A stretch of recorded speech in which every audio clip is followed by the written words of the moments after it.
Gas or electric? The debate rages. But I'm not talking about cars. This is about stoves. Hi there, everyone. I'm Jeff, and this is Plain English, lesson number 545. At Plain English, we help you upgrade your English skills with lessons about current events, trending topics, and English expressions. JR is the producer. He has made sure that the full lesson content is live and ready for you at plainenglish.com/545.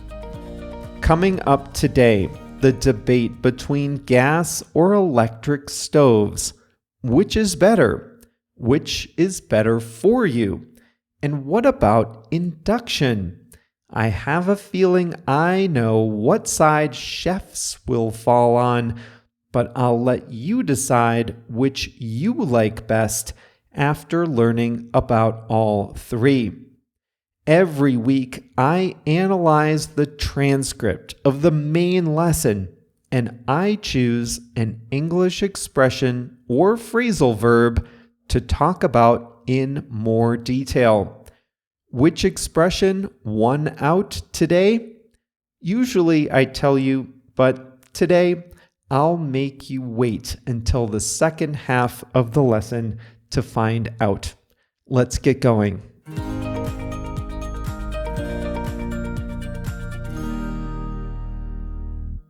The very first gas stove was invented in England in 1802. But like many great inventions, the idea didn't catch on right away. It wasn't until the late 1800s that a natural gas stove found commercial success in England.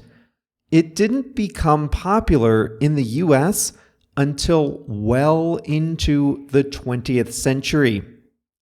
As recently as the 1930s and 1940s, many households in America still used wood or coal-burning stoves in their kitchens.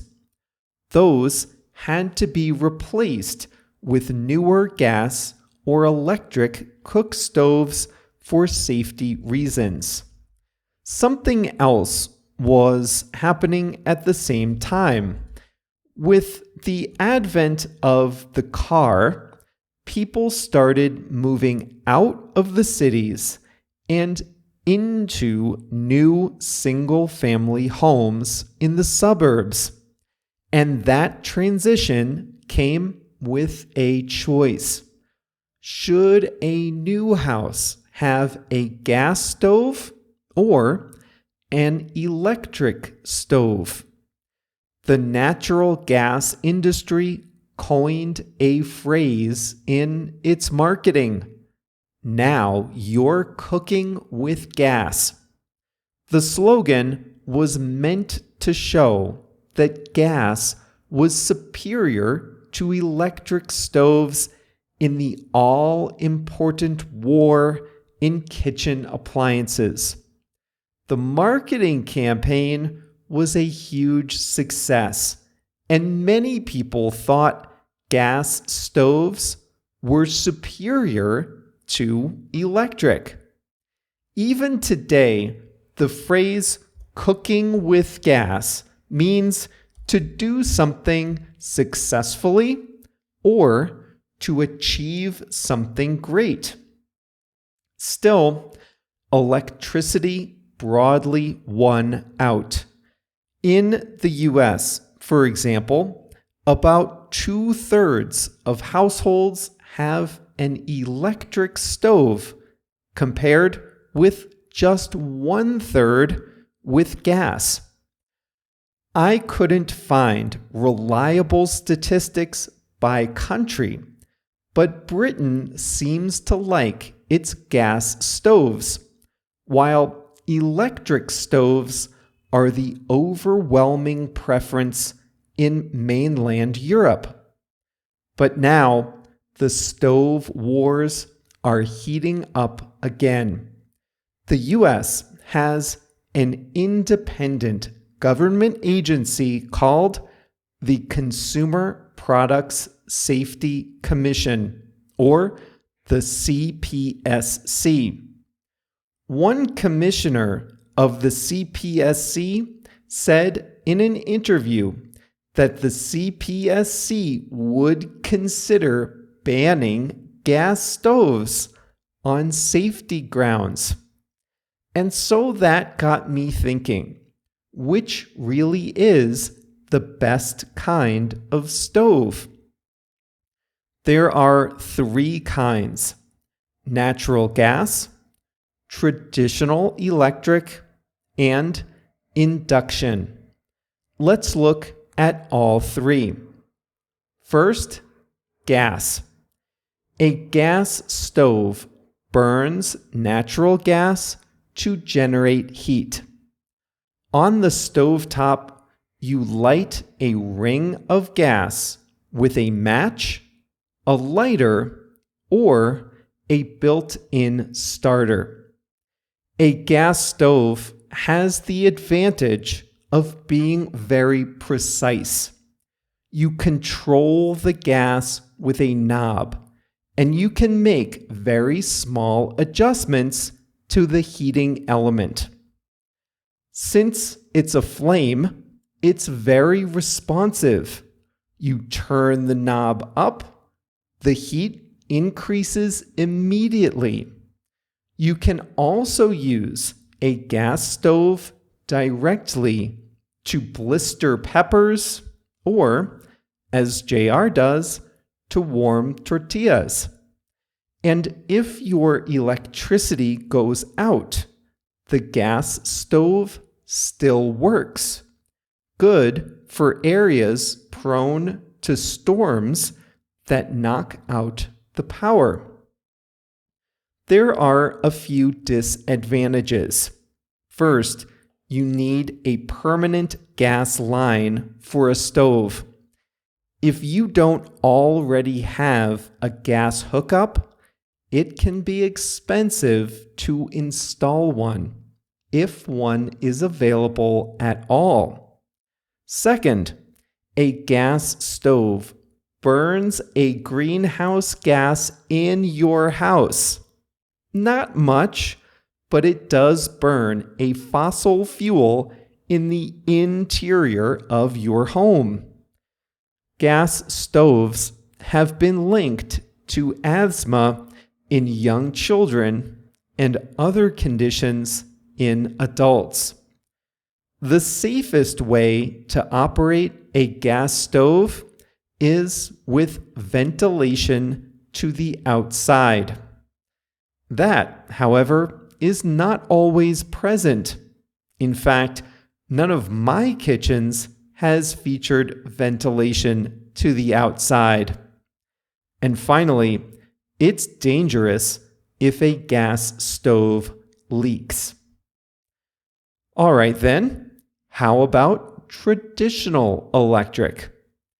In a traditional electric stove, electricity heats a metal coil, and you place your pots and your frying pans on top of the coil. The heat transfers from the coil to your pan. Older models have exposed coils, while the coils on newer stoves sit under a ceramic or glass surface. Electric stoves take longer to heat up and longer to cool down. That means you'll wait longer to boil a pot of water. After you're done cooking, the surface remains hot, which can be a burn risk. And while you're cooking, if you adjust the heat settings, you may have to wait several seconds for the new settings to take effect. Since many cooktops come With settings from 1 to 10, it can be hard to find the sweet spot for what you need in the moment. If the coils are exposed, they're very difficult to clean. Why would anyone want this? Well, they are cheaper, they are safer. You can't get carbon monoxide poisoning from an electric stove.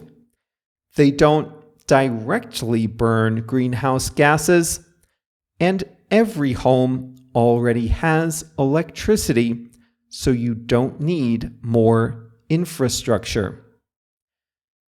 There is another option, and that is induction. In a traditional electric stove, there is a heat source, a surface, and then you place a metal pan onto the surface. The heat transfers from the source to the surface, to the pan, and then to your food. With induction, energy is generated from an electromagnetic field below a glass surface. When you place an induction-compatible pan on the glass surface, the heat goes directly to the pan. It doesn't heat the surface first. In other words, it skips a step. This means a few things. First, it's more efficient. More of the heat generating energy goes to the pan, so less is wasted. Second, the surface never heats up, so you can't burn yourself by accidentally touching the surface before, during, or after cooking. However, it also means that you have to use a special type of cookware. Induction works with an electromagnetic field, so you need to use cookware that's made from a magnetic material. That means you can use cast iron, steel, magnetic stainless steel, and ceramic with steel components. But you can't use copper, aluminum, and some types of ceramic. Now, if the US transitions away from gas stoves, it will be gradual. The most likely scenario is that new safety regulations will make gas stoves too expensive compared with electric, and that new houses and apartments will increasingly come with electric or induction stoves. That is just my prediction. Commercial kitchens may be exempt, as most chefs prefer gas stoves and commercial kitchens can be ventilated. One chef taped himself to his gas stove to show that he'll never switch to electric.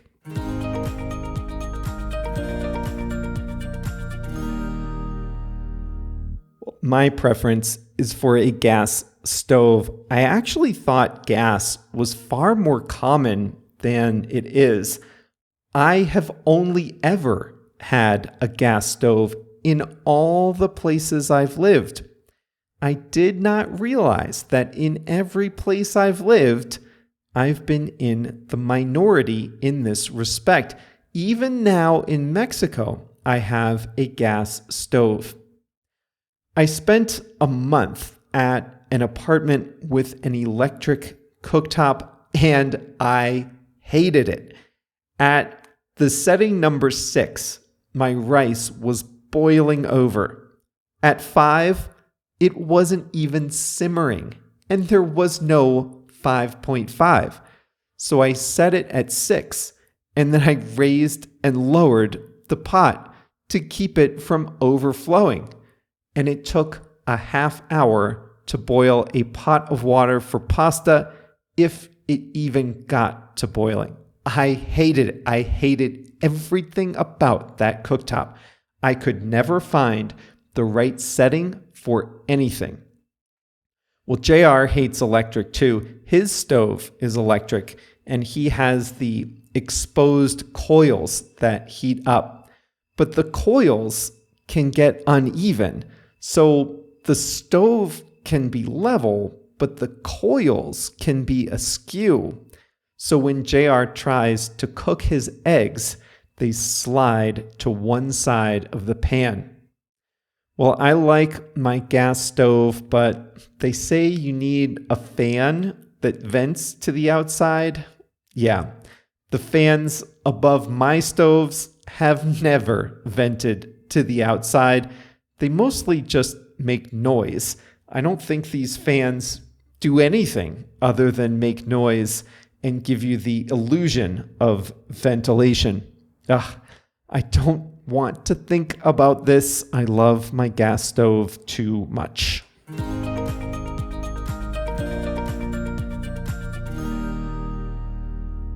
Today's expression is a phrasal verb, to win out. This is a little bit different than simply to win.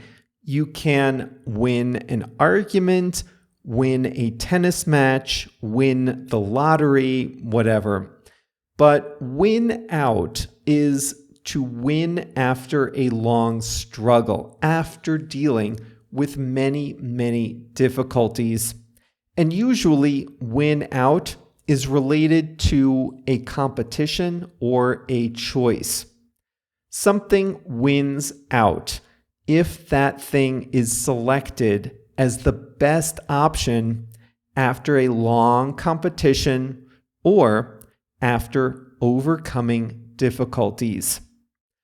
A long time ago, people cooked in wood stoves. They lit a fire in a stove, and that's how they cooked. Other times, they would burn coal. This was not ideal for any number of reasons. So eventually, households moved to more modern stoves and ranges, and they could choose between either electric or natural gas.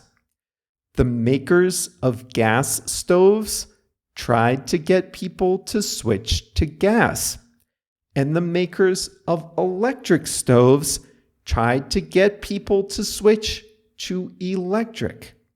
And in the end, electric stoves won out. Electric stoves won this economic competition as they were the most widely chosen model. This was an intense competition to see which is the better option.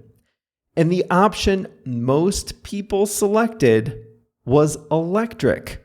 So we say electric stoves won out. How do you charge your phone? If you have an iPhone, you probably charge it with a lightning cable. But if you have a non-iPhone, a phone made by almost any other manufacturer, you probably charge it with a USB-C port. Looking around my desk, I have several components that use USB-C. My webcam, my desktop lights, my wireless mouse, my audio recorder, my portable phone charger, my headphones, they all use USB-C.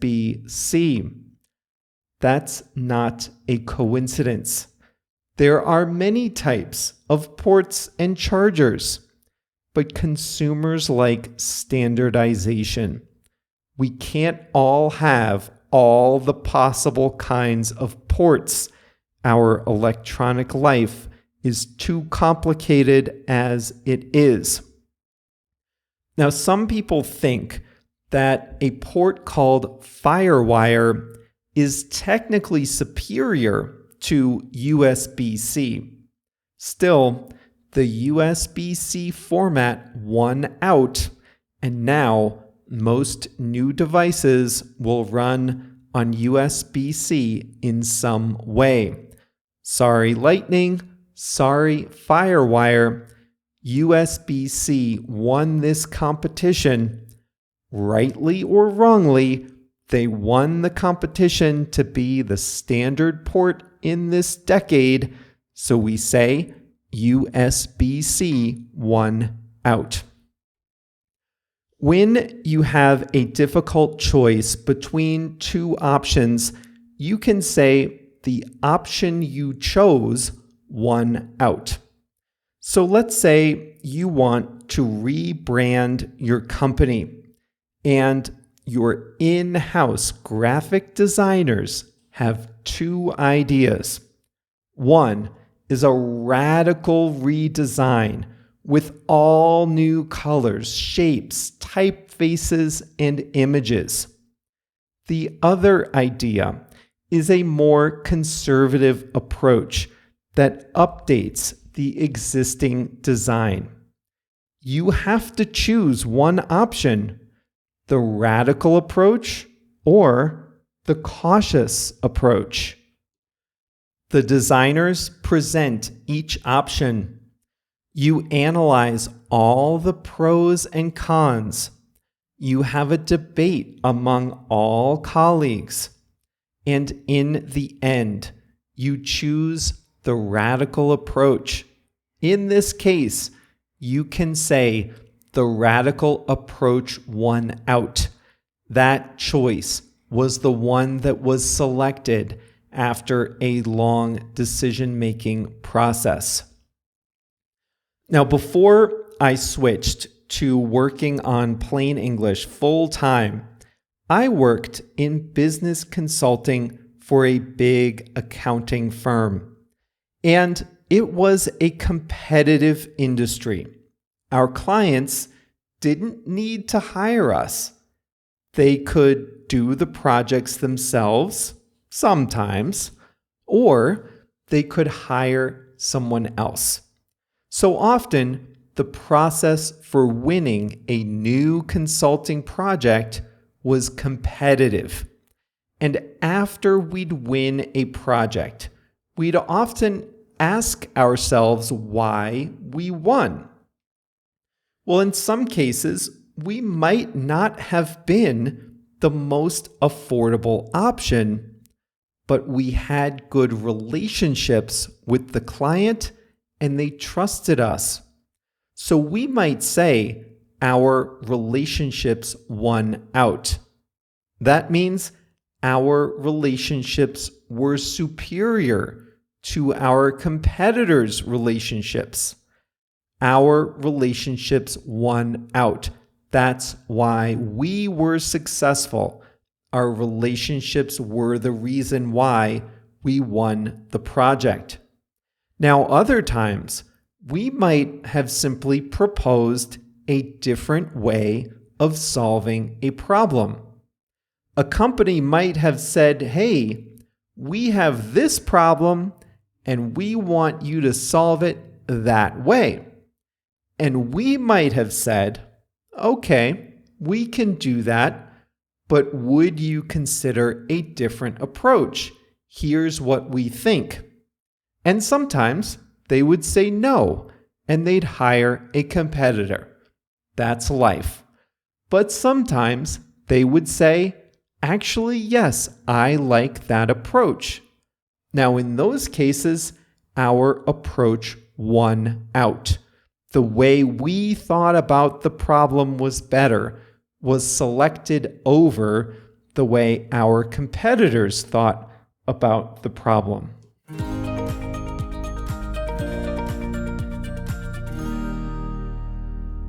It's time for a song of the week. JR selects the song every week, And don't think he takes this process lightly either.